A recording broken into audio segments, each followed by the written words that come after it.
Hi friends, it's day 3 of our Halloween Cookie Pop series, and today we have another fun cookie pop. This one is a ghost teddy bear cookie pop. We start this cookie pop exactly as our other ones, popping a couple Oreos open, putting a stick in between, and then we're going to add some melts and close them up. Then of course we're dipping 2 single mini Oreos into our melts and popping those on the top section for our ears. This one is a little bit different because we're not doing the same thing on the bottom. We're actually taking whole mini Oreos and we're going to add them on top of our cookie. So it kind of looks like the feet and the arms are going to be kind of in the front of the body instead of on the side. And of course we're using melts to glue down all of our pieces. Finally, we add a little bit of melts and a single mini Oreo for the snout, and we pop that in the fridge for a little while just to make sure it completely sets, but also it's nice and cold when we do our dipping. For the first coat, as usual, I prefer to do chocolate, so we're completely covering everything, making sure all the little nooks and crannies get completely covered, and then of course tapping the stick on the side of the bowl to get rid of that excess, let that fall back into the bowl, and let everything smooth out.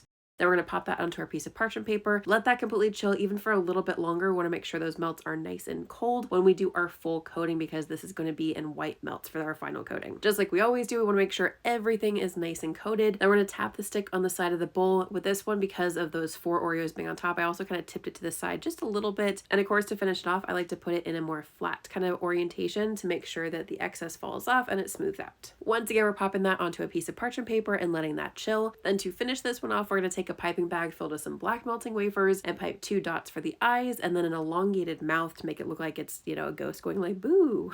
This one might not be my favorite one of the week, but I still think it turned out pretty cute. But what do you think of this one? Make sure to pop it in the comments, and of course stay tuned for more Halloween cookie pop fun this week.